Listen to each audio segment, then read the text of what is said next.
Nós temos aqui a temática que se encontra em Ageu, no seu capítulo 2. Quero convidar os irmãos a estar abrindo a Bíblia e vamos fazer uso da palavra do Senhor. Ageu, capítulo 2. Vou estar lendo apenas 2 versículos, o 8 e o 9.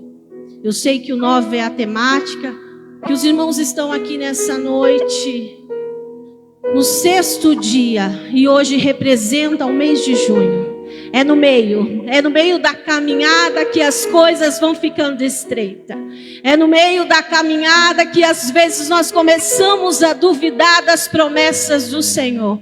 Mas é também assim que nós vamos avançar, crendo que o Senhor tem algo para nós preparado, amém? Diz assim a palavra do Senhor: minha é a prata e meu é o ouro, disse o Senhor dos Exércitos.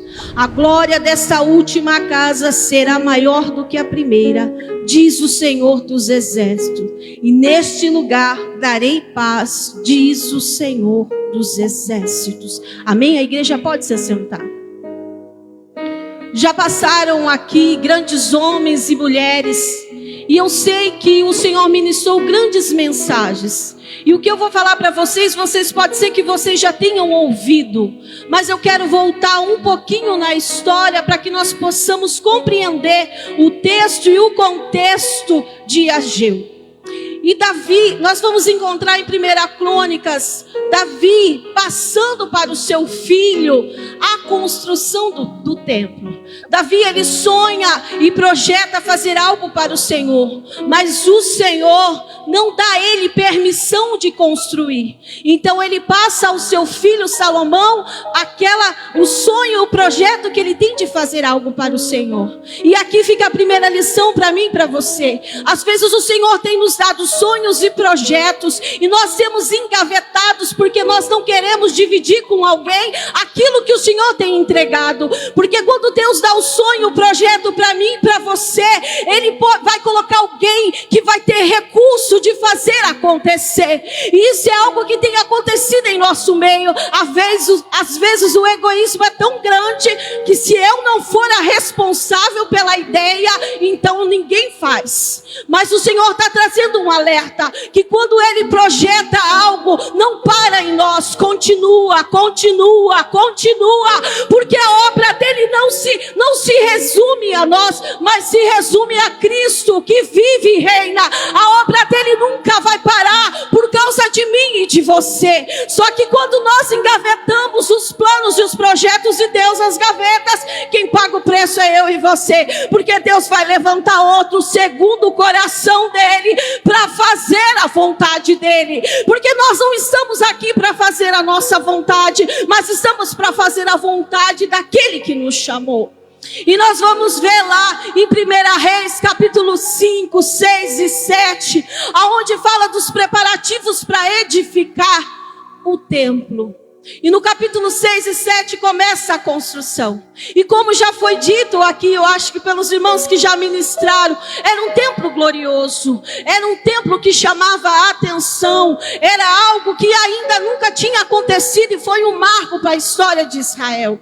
Só que todas as vezes que o homem, ele começa a se inclinar para o pecado e começa a andar segundo a sua própria vontade e esquece e abandona de fazer aquilo que Deus chamou ele para fazer, o que acontece? O pecado sobressai a vontade de Deus.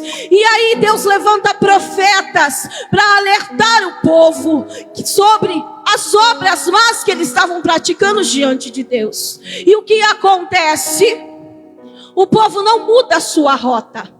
Então todas as vezes que Deus chamar a tua atenção para algo que você está fazendo, que para você os seus olhos está bom, não continue, refaça a rota, vê o que o Senhor requer de você. Mas o povo não refez a rota e veio o cativeiro babilônico. E por 70 anos eles ficaram cativos na Babilônia. Só que Deus é um Deus misericordioso. Deus às vezes nos leva por caminhos por causa dos nossos pecados para nos ensinar. Mas Ele também traz de volta. E levanta o rei Sírio, que é da Pérsia. E ele faz um decreto aonde ele vai devolver a liberdade para os judeus, para eles repatriar Jerusalém. E assim acontece. Isso a gente vai encontrar no livro de Esdras, a partir do capítulo 1 do 1 até o 11, vai estar falando essa história, quando esse rei, ele vence a Babilônia, e ele começa, ele faz um decreto e fala, cada um pode voltar. E o povo começa a se ajuntar para voltar para a terra de Jerusalém. E ali fica o registro que aproximadamente 50 mil judeus voltam para Jerusalém. E o povo volta. E o povo volta feliz de ser liberto daquele cativeiro. Só que a vida do crente não é fácil. Sempre tem no caminho mais adversidades, mais dificuldades para serem enfrentadas. E quando nós chegamos em Esdras, no capítulo 4, ele registra e nos conta que o povo não fica feliz ao ver o povo de Deus reunido, cultuando a Deus e reedificando o templo do Senhor. E eles fazem oposição a isso. E quanto de nós estamos desistindo das coisas do Senhor por causa das oposições? Eu ouvi uma frase essa semana que marcou muito: aquele que ajuda muito é aquele que pouco atrapalha. E é uma verdade.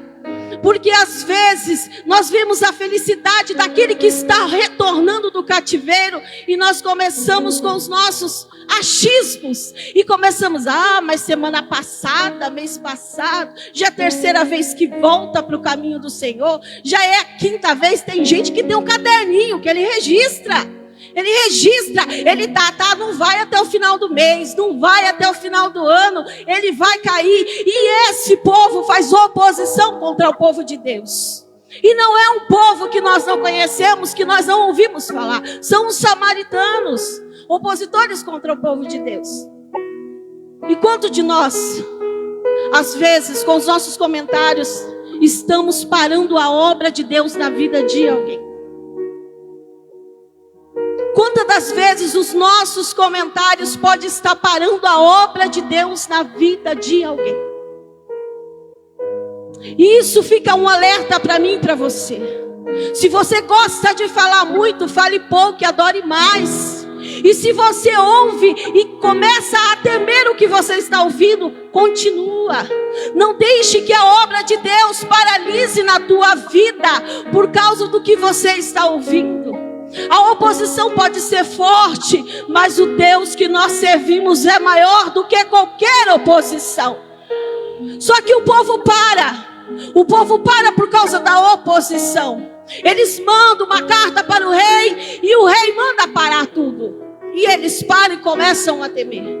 Só que aí é onde nós entramos aqui no livro de Ageu, a partir do capítulo 1.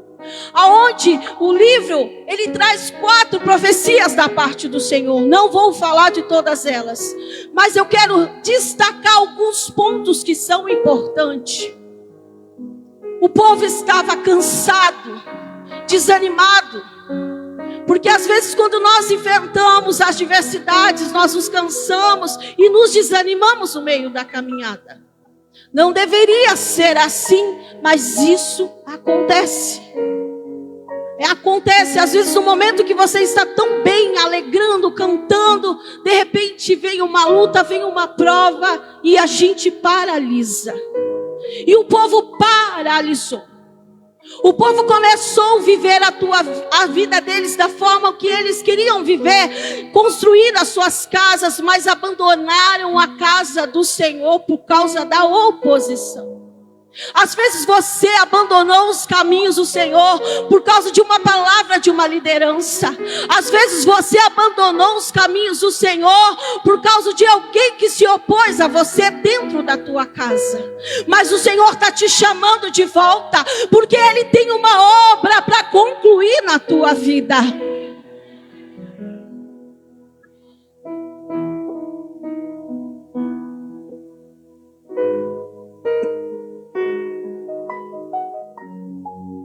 Só que todas as vezes que nós saímos do centro da vontade de Deus, Nós começamos a lutar com o nosso próprio braço. Começamos a querer conquistar as coisas, mas as coisas não vêm como vinham antes. Não é porque, qual é a diferença? A diferença é a presença de Deus nas nossas vidas.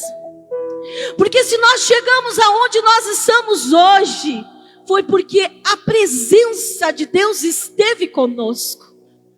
Moisés, quando ele diz: Senhor, eu não vou sair daqui se o Senhor não for comigo. Porque ele sabia que a presença de Deus era primordial para a vida dele. Não adianta nós construirmos, não adianta nós fazermos, se a presença de Deus não estiver em nós. Se nós não tivermos a bênção do Senhor. E assim foi com esse povo. Então o profeta Ageu tem a primeira mensagem através do profeta Ageu. E ele diz assim, a partir do versículo 4, eu estou no capítulo 1. E para vós, tempos de habitar-vos nas vossas casas estucadas, e esta casa há de ficar deserta. O Senhor estava falando da casa dele. Os homens estavam investindo nas suas casas, investindo na sua vida, mas a casa do Senhor estava abandonada.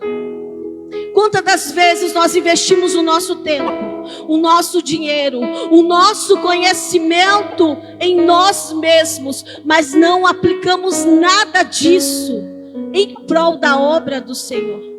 Tem pessoas aqui que têm dons e talentos maravilhosos, mas o coração dele está voltado apenas para a vida dele. E o Senhor te deu dom, Deus te deu recursos para que você invista isso na obra dele. E ele diz assim: vocês têm aplicado o vosso coração nos vossos caminhos. Semeais muito e recolheis poucos. Comeis, mas não farteis. Bebeis, mas não saciais. Vestis, mas não aquecestes. Quantos de nós estamos dentro da casa do Senhor, mas estamos distante da presença do Senhor? Tudo que nós temos nunca é o suficiente. Nós olhamos e sempre queremos mais, porque está faltando algo.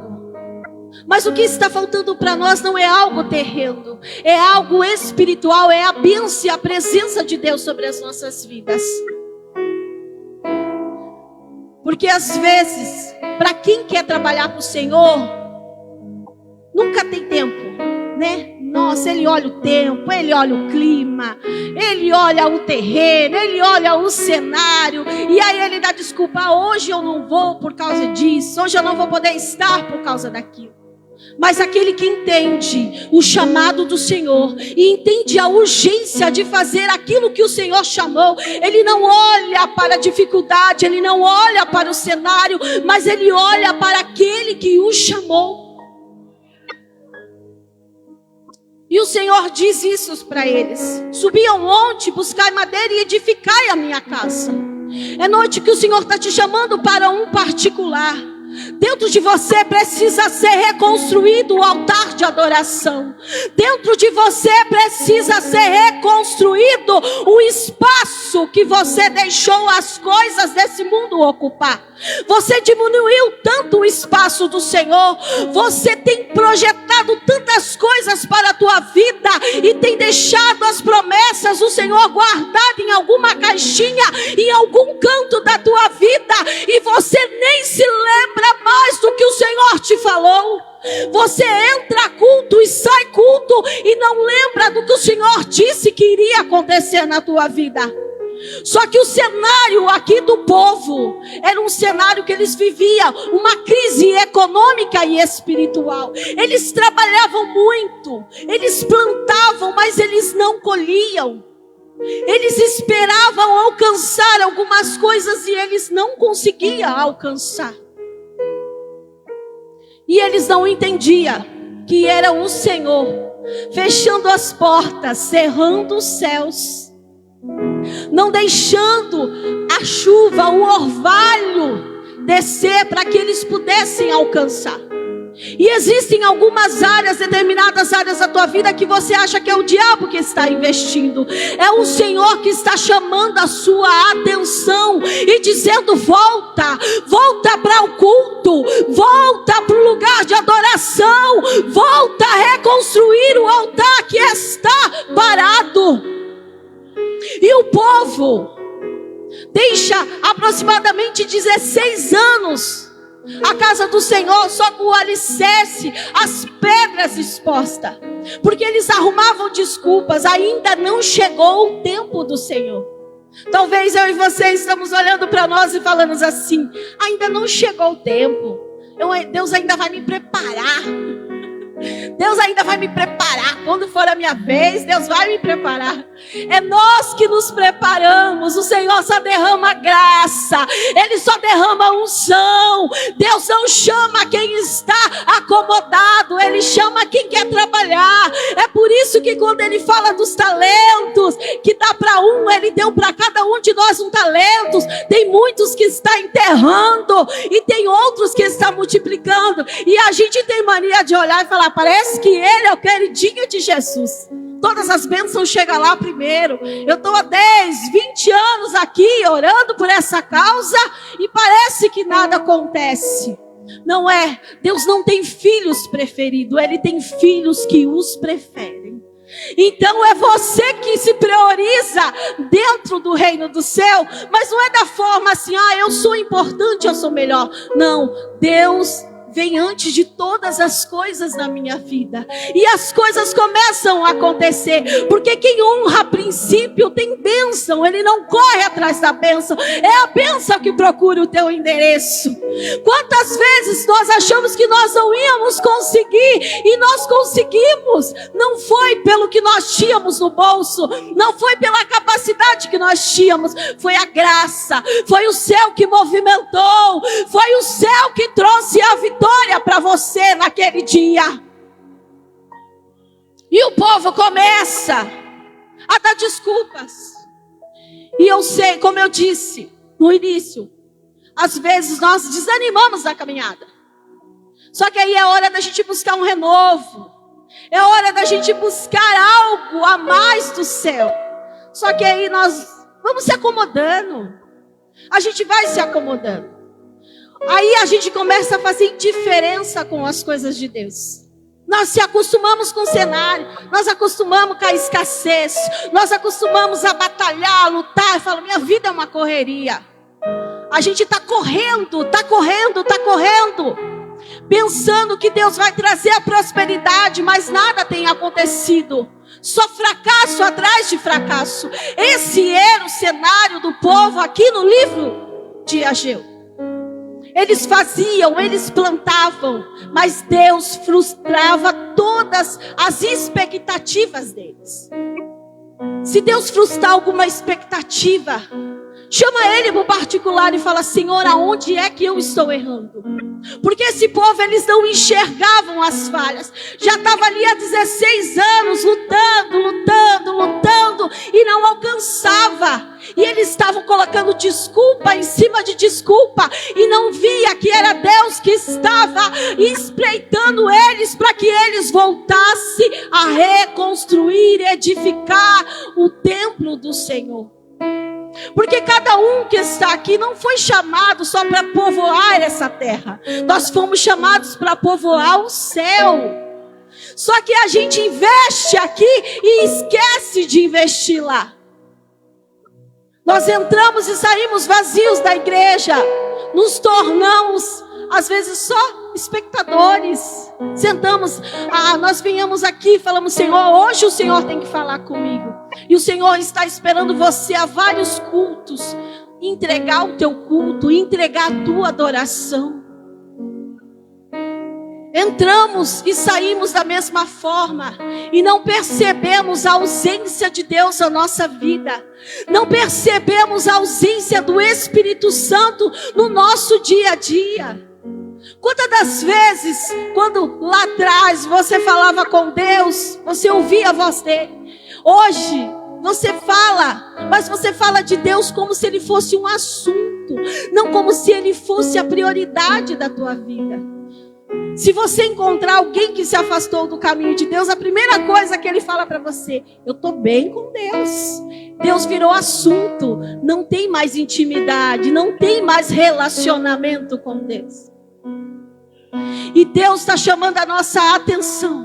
Se nós queremos colher o melhor dessa terra, se nós queremos viver o melhor dessa terra, alcançar as promessas que Ele tem, é necessário nós olharmos para a nossa vida e reparar o altar de adoração, voltar a cultuar como cultuávamos antes, cantar louvores, bater palmas com aquela eloquência. Tem culto que a gente fala, os irmãos recebem com as palmas, tem hora que a gente até cruza o braço, a gente já não tem mais aquele vigor, já virou rotina. Todo culto que você entra é um culto especial de adoração a Deus. Enquanto você adora Ele aqui, o céu se movimenta. Mas Ele está aí esperando você para esse momento de adoração. E quando Deus chama a atenção deste povo, Deus não queria só o templo levantado. Deus queria que o culto fosse restabelecido. E a mensagem de Deus para nós essa noite: é hora de nós pegarmos o caminho e voltar a prestar o culto decente ao Senhor. É hora de nós se levantarmos e adorar como os verdadeiros adoradores que adoram o Pai em espírito e em verdade. É hora de nós se levantarmos e impactar esse mundo lá fora com a nossa adoração a Deus, para que eles olhem para nós e falem: eu quero o que você tem. E você vai dizer: eu não tenho prata, eu não tenho ouro, mas eu conheço alguém que pode transformar a tua vida. É o meu Jesus, é o meu Jesus. Porque a melhor coisa é quando a gente encontra alguém que muda o ambiente, e muda aquele ambiente triste para um ambiente alegre. Quando alguém chega, faz aquela diferença, você sente. E essa é a diferença que nós temos que fazer nessa terra. Estamos perto, próximos de Deus. E o povo ouve a voz do profeta e teme ao Senhor. E eles sobem buscar madeira e eles começam a edificar o altar ao Senhor. Começam a edificar a casa ao Senhor. Porque sem a casa do Senhor, sem templo, não tinha culto, não tinha adoração, não tinha sacrifício, não tinha fogo, não tinha glória. E Deus queria se manifestar no meio do teu povo. E Deus quer fazer grandes coisas na tua vida. Só que para isso, Ele não vai fazer aquilo que é possível para você. Ele só vai fazer aquilo que é impossível para você. Aquilo que é possível, o céu está esperando a gente se movimentar. E às vezes você pode falar: você não sabe a vida que eu levo, você não sabe o cenário, a dificuldade que eu estou enfrentando. Mas eu tenho algo para dizer para você: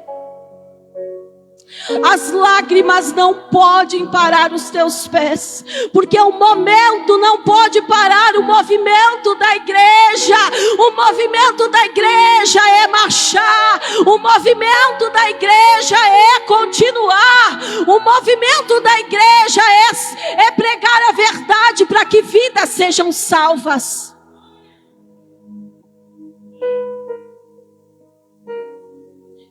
E o povo não entendia que as razões deles não prosperarem é porque a casa do Senhor estava abandonada. Eles não entendiam que era o egoísmo deles, a indiferença deles com as coisas de você. Imagina, você pode oferecer a tua melhor oração, Você pode oferecer a alguém a sua melhor oração. Você pode oferecer ao Senhor o teu melhor louvor, a tua melhor adoração. Eu costumo dizer que adoração não é só quando nós louvamos aqui. Adoração é quando nós colocamos Jesus no centro de todas as coisas, que nós olhamos para Ele e falamos: Senhor, o Senhor está no centro da minha casa, o Senhor está no centro da minha vida. Tudo que eu tenho pertence ao Senhor, e tudo que eu sou glorifica o nome santo do Senhor. E Deus mais uma vez fala por meio do profeta Ageu, e ele diz assim: minha é a prata e meu é o ouro, disse o Senhor dos Exércitos. É o Senhor dizendo: eu tenho recursos inesgotáveis. A partir do momento que você se posicionar, é eu que vou capacitar. Eu tenho recursos para mudar este cenário. Eu tenho recursos para mudar a tua vida. Eu tenho recursos que ninguém pode ter. É o Senhor falando: o poder está nas minhas mãos. Eu domino todas as coisas. Eu governo todas as coisas. Quando o Senhor está falando, Ele está dizendo para mim e para você: eu tenho recurso para mudar este cenário. Eu tenho recurso para mudar essa situação.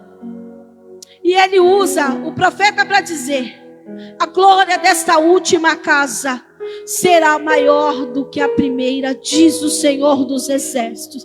E neste lugar darei paz.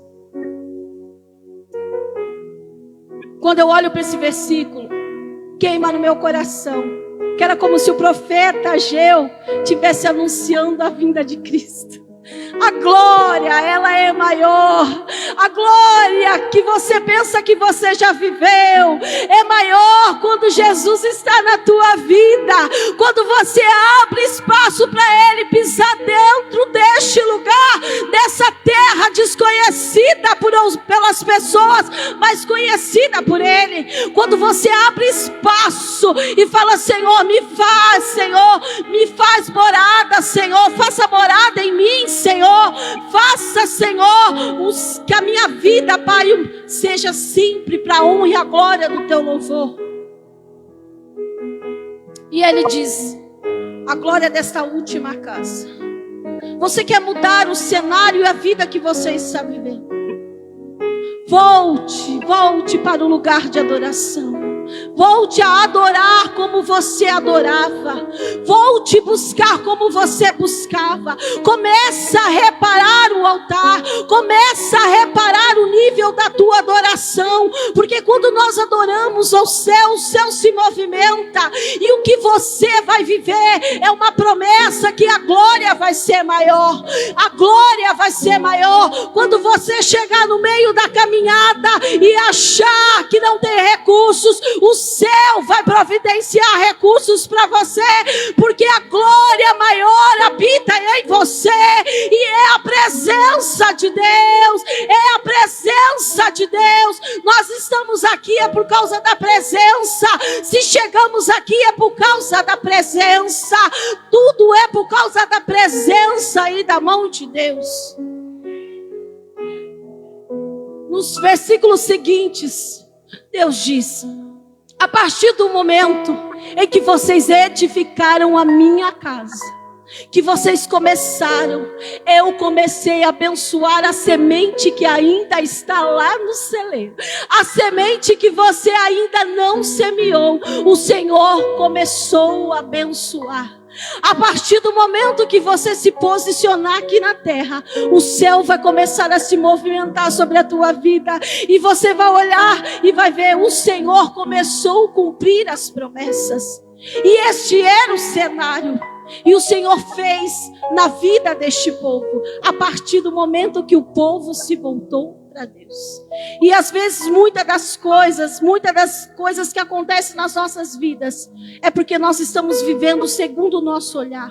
Estamos investindo tempo em coisas que são passageiras, mas as eternas estão esquecidas em algum lugar da nossa vida. Mas Deus me trouxe aqui para lembrar: a promessa que Ele fez na tua vida ainda está de pé. É tempo de você se levantar e se posicionar, porque Ele tem algo glorioso, Ele tem algo grande para derramar sobre você, que você possa viver no meio da tua caminhada com Deus, as glórias e as promessas de Deus. Quando você achar que não vai acontecer, o Senhor começar a derramar as bênçãos sobre a tua vida. Quero convidar o Fabrício para estar louvando. Talvez não era a palavra que você queria ouvir, mas é o Senhor chamando a nossa atenção para aquilo que Ele tem para a nossa vida. Que se nós colocarmos o céu, o reino, a vontade dEle sobre as nossas vidas, as bênçãos vão começar a acontecer. Eu já participei de várias, e eu me peguei pensando esses dias, de todo começo de ano, participar 12 dias de vitórias, né? 12 dias de clamor para 12 dias de vitória. E eu fiz 12 pedidos, mas eu não falei para o Senhor 12 coisas que eu faria para Ele. Isso doeu na minha alma, porque eu pedi 12 coisas para o Senhor e não entreguei uma. E isso me pegou, e essa é a reflexão que eu quero trazer para você. Você está aqui no 6º dia, faltam mais 6, junto com as bênçãos que você está pedindo. Fale ao Senhor: Senhor, eu vou entregar de mim isso no mês de junho. Eu vou entregar de mim, Senhor, no mês de julho. Eu vou entregar de mim, Senhor, para o Senhor. Eu vou ofertar a minha vida, Pai, na tua obra, Pai. Eu vou ofertar, Senhor, a minha vida, os meus dias, os meus recursos, Senhor, em prol da tua obra. Eu quero fazer a diferença, Senhor. Eu quero que o Senhor deixe registrado, Senhor, no céu, que eu te pedi essa bênção, mas eu te entreguei isso também.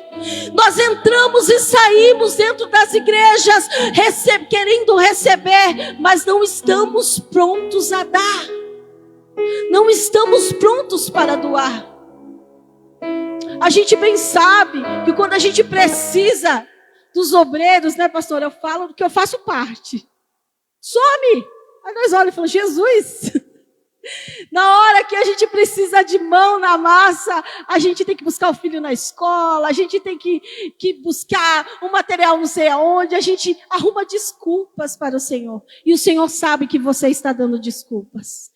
O Senhor sabe que você está tardando a bênção na tua vida por causa das suas desculpas. Mas o Senhor está querendo dizer para você: eu estou aqui para fazer coisas grandes na tua vida. Mas volta para o lugar de adoração. Volta a me adorar e me buscar, priorizar a minha presença na tua vida. Amém?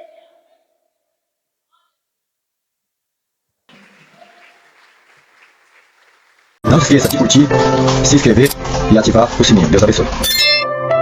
Deus abençoe.